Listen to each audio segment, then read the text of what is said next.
한 주일 동안 안녕하셨습니까?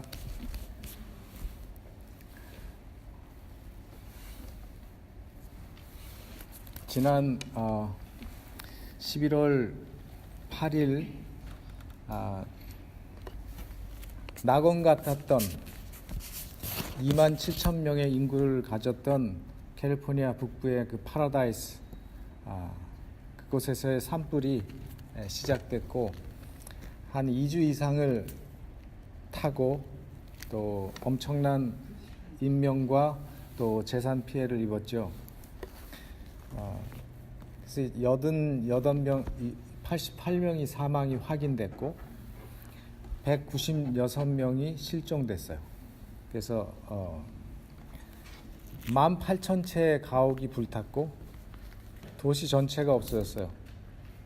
아마 미국 그 산불 재난 가운데 아마 제일 컸던 산불이 아닌가 하는 생각을 하게 되면서 오늘 설교예배 헌금과 다음 주 설교예배 헌금은 이쪽 지역을 위해서 구호 재금 헌금으로 보내지게 되겠습니다. 이런 재난이 사실 끊임없이 일어나고 있습니다. 우리는 그것을 말세의 현상이라고 말하지요. 너무 많다 보니까 점점 이런 일에 대해서 무뎌집니다. 그렇게 되지 말아야 되는데 자꾸 무뎌지죠.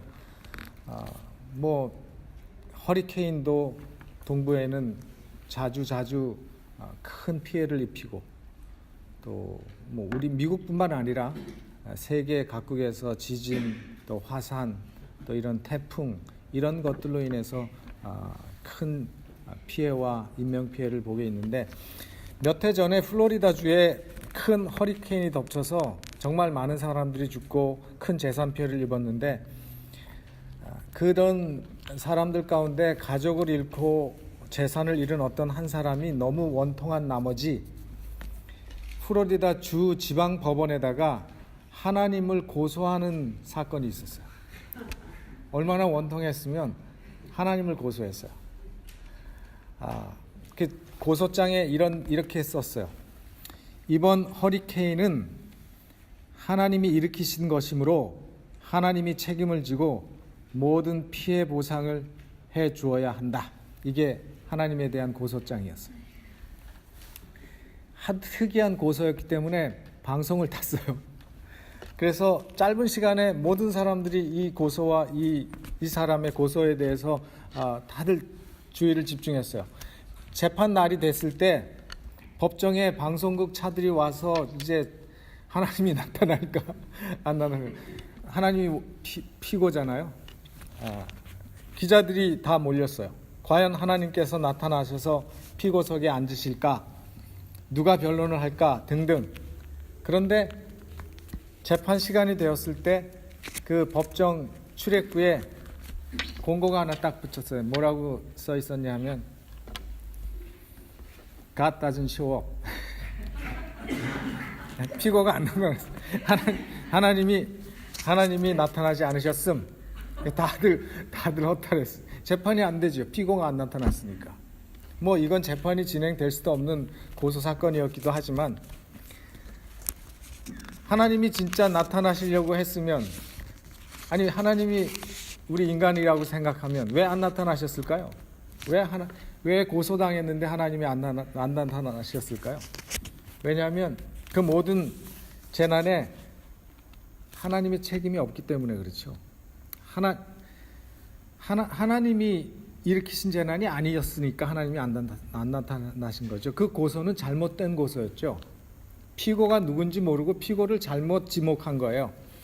오늘날 수많은 사람들이 이렇게 오해를 하고 있습니다. 오늘날 수많은 사람들이 심지어 그리스도인들까지도 지금 이 세상에서 일어나는 여러 재난과 사고와 그 고통의 원인이 하나님께 있다. 하나님이 이렇게 일으키셨다. 하나님이 이 사고를 나게 했다. 하나님이 내게 이 병을 던져줬다.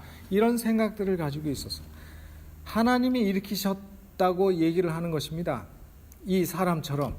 근데 사실 하나님이 이 모든 것을 일으키신 것이 아니죠.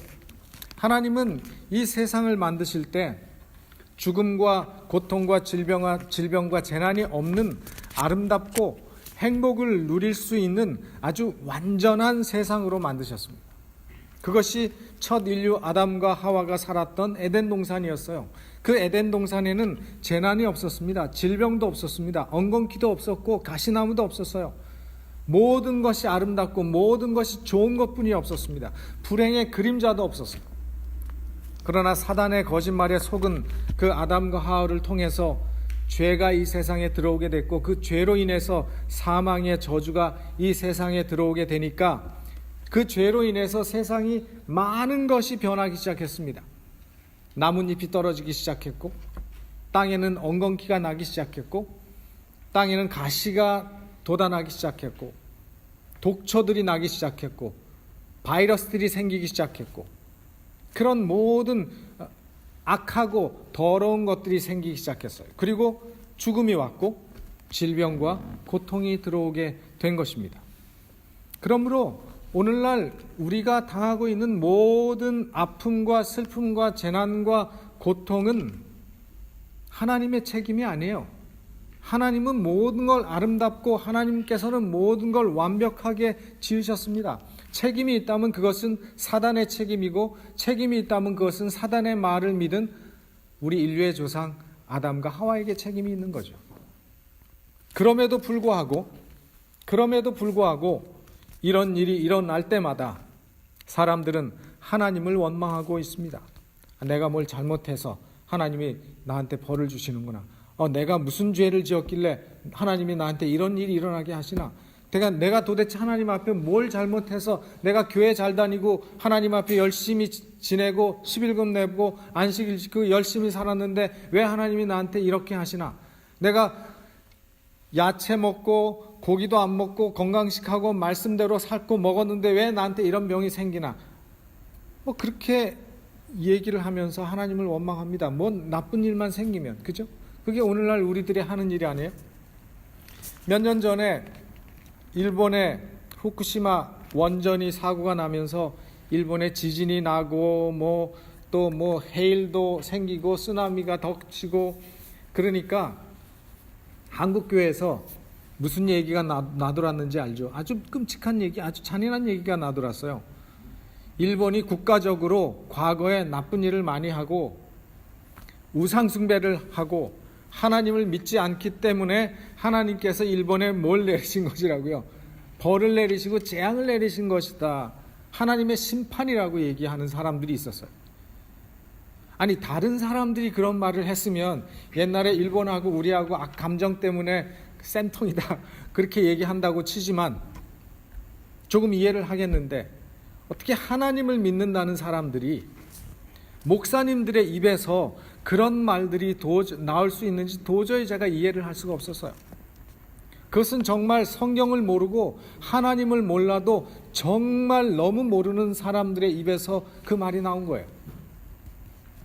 정말 이 사람들의 말처럼 정말 이런 재난이 우리의 죄 때문에, 우리의 악한 것 때문에 생기는 것인가? 정말 일본이 저렇게 된 게 그 나라가 우상 숭배하고 그 나라가 죄를 많이 지어서 하나님께서 벌 주신 것인가? 그 질문에 대해서 여러분들은 어떻게 생각하십니까? 그 질문에 대한 직접적인 답이 성경에 나와 있습니다. 성경에 예수님께서 그 비슷한 질문에 대해서 이미 답을 해 놓으셨어요. 누가복음 13장 2절로 5절에 대답하여 가라사대 너는 이 갈릴리 사람들이 이같이 해 받음으로써 모든 갈릴리 사람보다 죄가 더 있는 줄 아느냐? 너희에게 이르노니 아니라. 너희도 만일 회개치 아니하면 다 이와 같이 망하리라. 또 실로암에서 망대가 무너져 치어 죽은 18사람이 예루살렘에 거한 모든 사람보다 죄가 더 있는 줄 아느냐? 너희에게 이르노니 아니라. 너희도 만일 회개치 아니하면 다 이와 같이 망하리라. 하나님께서, 예수님께서 누가복음 13장에 여기 뭐라고 말씀하시는가? 갑자기 실로암 망대가 무너져서 죽은 사람들이 예루살렘에 사는 사람보다 죄가 많지 않다는 겁니다. 죄가 많아서 그 사람이 거기 갑자기 깔려서 죽은 게 아니라고요. 그 사람들이 다 죄 때문에 망대에 깔려 죽은 것이 아니라고 말씀하십니다. 파라다이스의 화재도, 플로리다의 허리케인도, 우리가 갑자기 질병에 걸리고 회복되지 못하고 죽는 것도 다른 사람보다 죄가 많아서 우리가 믿음이 약해서 그런 것이 아니라고 하나님께서 말씀하셨어요. 일본이 지진이 많고 쓰나미가 생기는 것이 그 나라가 악하고 죄가 많아서가 아니라고 말씀하셔요. 그 이유는 두 가지로 요약해 볼 수 있어요. 우리가 이 말씀을 듣고 나서 그 이유가 그럼 무엇일까? 첫째는 모든 것이 자연 법칙을 따르고 있기 때문입니다. 과학의 발달과 인간의 이기심과 욕심으로 인해서 지구의 환경이 많이 파괴되고 있어요. 왜 이 지구의 환경이 파괴됐습니까? 가만히 생각해 보세요. 역사를 거슬러 올라가 보세요. 지금 우리가 하는 일을 보세요. 왜 환경이 파괴되고 있는지.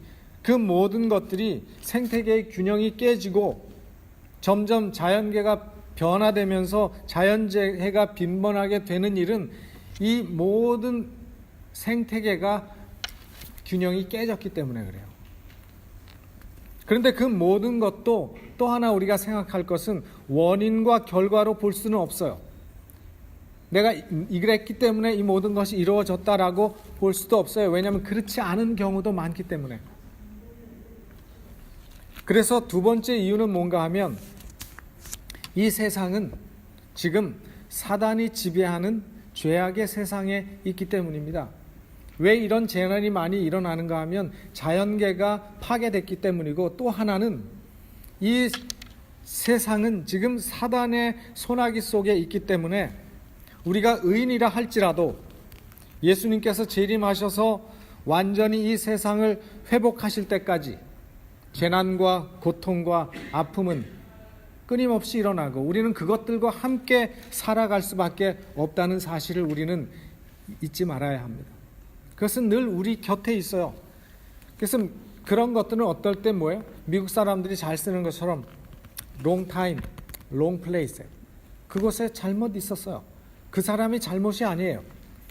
그러나 하나님께서는 그런 상황에도 불구하고 이런 악한 세상에서도 우리를 위로하고 계시다는 사실입니다. 하나님께서는 그런 재난과 제약이 많은 이 세상, 우리가 그런 고통 중에 살지만 하나님은 그런 세상 중에서도 우리를 보호하시고 우리를 위로하고 계시다는 사실이죠. 그래서 이런 일들이 일어나고 이런 시간들이 우리에게 다가올 때 우리가 해야 될 일이 있다면 그것은 하나님께 부르짖고 하나님을 찾고 하나님을 만나기를 우리 하나님은 원하신다는 사실. 그래서 시편 118편 5절에 말씀하시기를 내가 고통 중에 여호와께 부르짖었더니 여호와께서 응답하시고 나를 광활한 곳에 세우셨도다. 여호와는 내 편이시라. 내가 두려움이 없나니 사람이 내게 어찌할꼬. 여호와께서 내 편이 되신다. 우리가 고통 가운데서 우리 하나님을 찾으면 하나님께서 우리 편이 되어 주신다고 말씀을 하고 계십니다. 힘들고 어려운 시간에 우리가 이 사실을 기억하고 이 말씀을 기억하고 우리 하나님을 부르는 일을 통해서 우리가 가지고 있는 두려움과 우리의 억울함과 우리의 좌절감이 사라지게 될 것이라고 말씀하고 계십니다. 사실 우리는 이 세상에서 일어나는 이런 슬픔과 아픔에 대해서 정확한 이유와 목적을 알기가 어려워요. 지금 우리 조장로님과 치집사님이 로마린다에 가신 이유가 정말 사랑하는 딸을 잃고 몸부림치는 그 한 가정을 위로하기 위해서 가시지 않았습니까? 그 아이의 죽음을 우리가 보면서 그 장례식장에서 몇 번 실신하면서 딸의 죽음을 받아들이지 못하는 엄마의 모습을 보면 무덤에 묻어놓고 매일 그 무덤에 가서 울고 우는 그 엄마의 모습을 보면서 그 엄마를 어떻게 위로할 수 있겠습니까? 그리고 누구를 원망하겠습니까? 하나님께서 왜 살려주시지 않았습니까? 하나님께서 왜 살려주지 않았을까? 왜 하나님이 침묵하고 계신가? 얼마 전에 펜실베니아주 그 피츠버그 유대인 회당에서 안식일에 예배드리고 있는데 어떤 사람이 들어가서 총으로 난사했죠. 수많은 사람들이 죽었어요. 예배드리다가 안식일에 하나님께 예배드리다가 수많은 사람들이 생명을 잃었습니다. 그 생명을 잃은 사람들 가운데는 사람들의 존경과 사랑을 받던 좋은 사람들도 있었어요. 왜 하나님께서 그들을 지켜주지 않았겠습니까? 왜 하나님이 그들을 안 지켜주셨어요? 왜 하나님이 가만히 계셨습니까? 우리는 그 문제에 대해서 정확한 답을 말할 수 없어요. 그러나 우리는 그 문제에 대한, 이 모든 문제에 대해서 간접적으로 찾을 수 있는 답이 있어요. 우리는 그 모든 문제에 대해서 답을 간접적으로밖에 찾을 수 없어요. 성경에서는 하나님의 기적적인 개입, 총을 가지고 교회에 들어왔을 때 하나님께서 천사를 보내서 총을 꼬부라지게 한다든지 그 사람이 그 자리에서 죽게 한다든지 그런 기적적인 개입과 치유를 하지 않으셨어요. 성경에도 보면 하나님께서 그렇게 사랑했던 하나님의 종들을 고치고 지키지 않고 죽게 내버려 둔 경험도 많고, 그러나 또 다른 경우에는 하나님께서 기적적으로 개입하셔서 치유하시고 구원하신 이야기도 나와요. 두 가지가 다 나오는 것입니다. 우리는 요셉의 생애에서 요셉이 10년 넘도록 힘들었던 그 세월, 억울하고 하나님이 안 계신 것 같고 하나님이 침묵하신 것 같은 그런 세월을 보냈어요. 정말 겸손하게 자기 사명을 다하고 자기의 모든 인생을 다 바쳐서 예수님의 길을 예비했던 침례 요한도 그랬어요. 그는 참 억울하고 너무나 하찮고 너무나 값싼 죽음을 당했어요.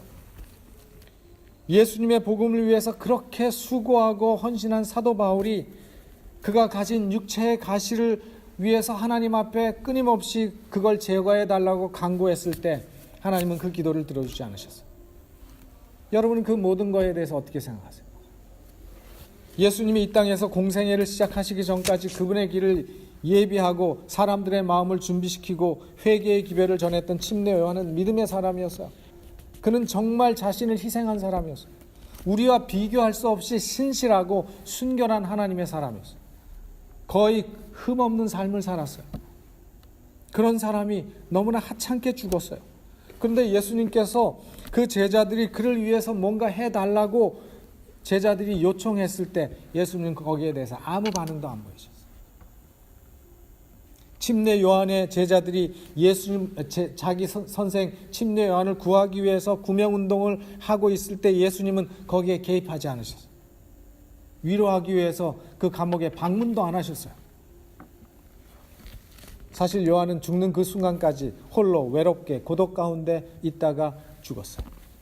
왜 하나님께서, 왜 주님께서는 이 침례 요한이 감옥에서 그렇게 쓸쓸히 묵배임을 당하도록 버려두셨다고 생각하십니까? 사실 우리는 이 문제에 대해서 답할 수 없어요. 우리는 그걸 답할 수 있는 자격이 없어요. 우리는 몰라요. 그러나 여기서 우리는 또 한 번 하나님의 말씀을 통해서 왜 하나님께서 개입하지 않으셨는지 그 이유를 우리는 이해할 수 있습니다.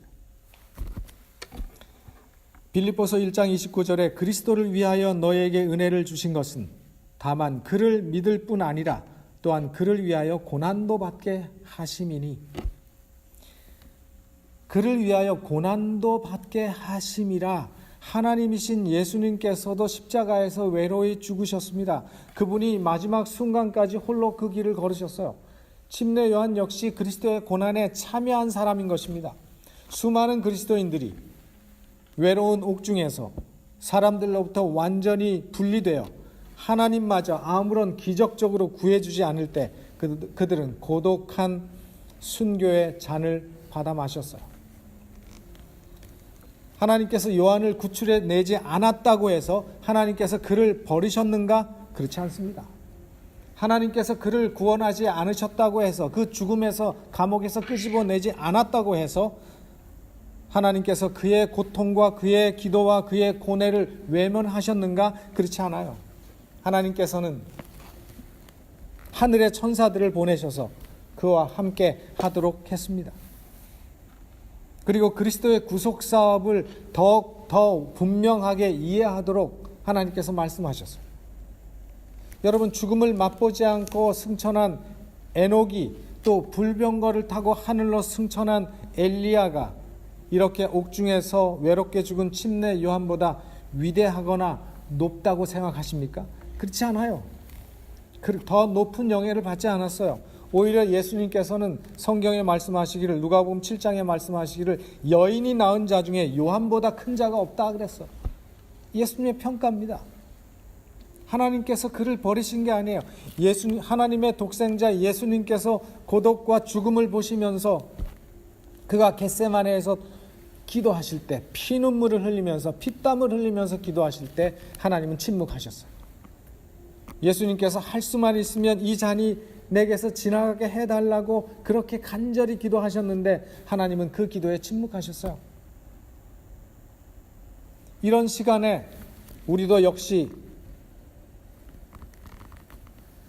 침묵을 지키면서 믿음으로 고통과 시련의 터널을 통과해야 할 필요가 있는 것입니다. 우리의 하늘 아버지께서는 우리를 구원하시기 위해서 당신의 아들을 이 땅에 보내시고 그 아들을 십자가로 나아가게 하셨어요. 그렇다면 우리는 그 모든 것이, 이런 모든 고통의 문제들이 하나님의 섭리와 하나님의 계획 속에 분명한 목적과 이유가 있다는 사실을 보아야 합니다.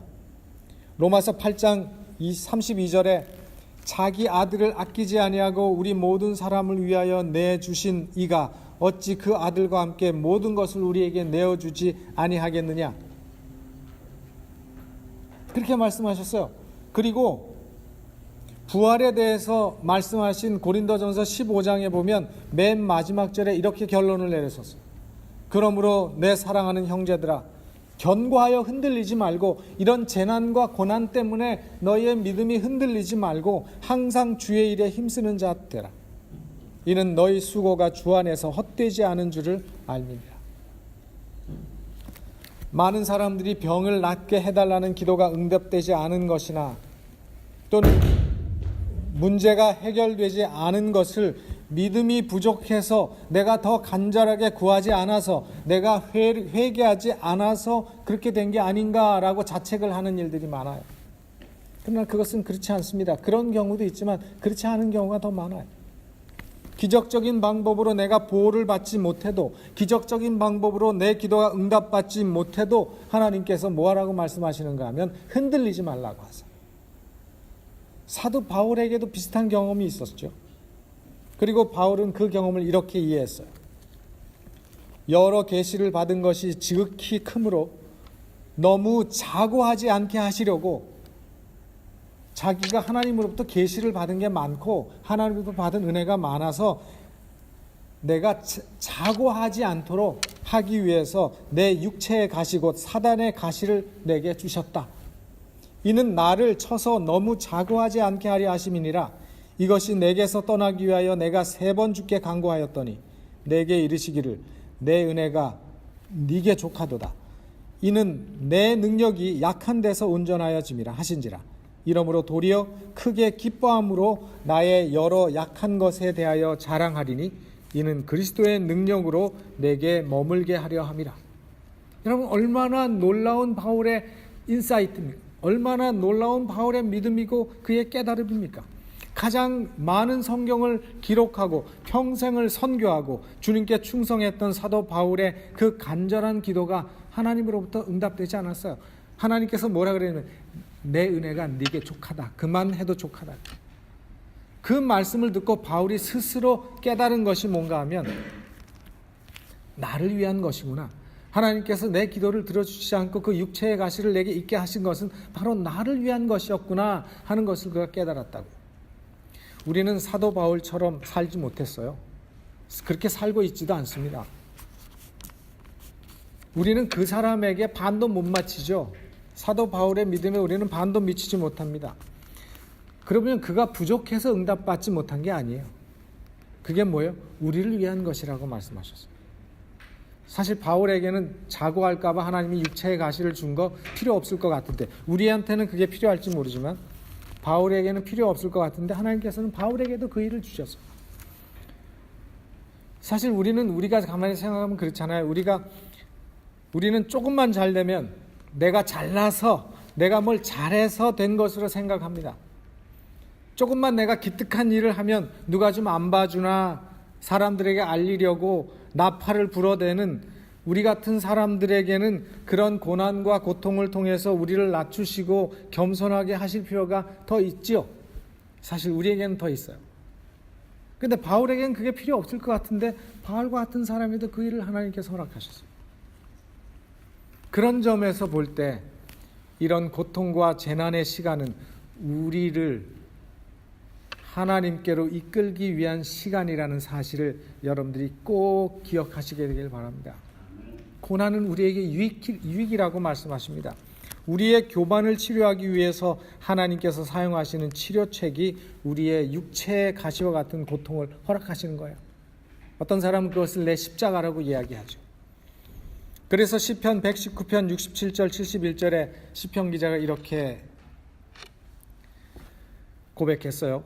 고난 당하기 전에는 내가 그릇 행하였더니, 내가 고난이 내게 오기 전에는 내가 마음대로 내가 잘난 줄 알고 살았는데 그릇 행하였더니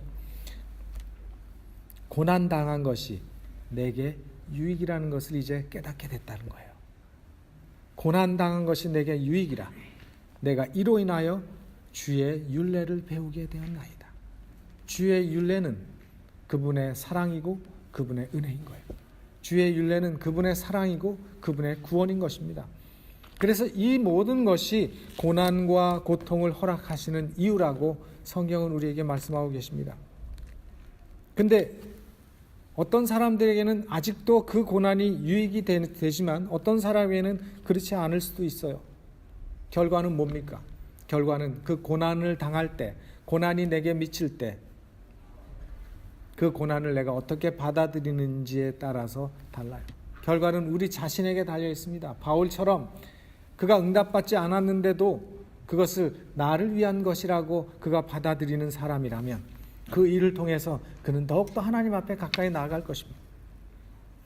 내 가시와 아픔을 하나님께서 나를 위해서 허락하신 뜻이라고 겸손히 받아들이게 될 때 우리도 바울처럼 성숙한 그리스도인으로 성장할 수 있게 될 것입니다. 그러나 반대로 이런 하나님의 뜻을 받아들이지 않고 현실의 불편함과 고통을 불평하기 시작하고 다른 사람을 비난하면서 좌절의 세월을 보낼 수도 있다는 사실이죠. 오늘 여러분들은 어떻게 살고 싶으십니까? 예수님이 재림하시는 그날까지 이 세상에서 고통과 아픔과 재난은 사라지지 않을 것입니다. 그리고 우리는 그 이유를 모를 수 있어요. 많은 경우에 그 이유를 모를 수 있습니다.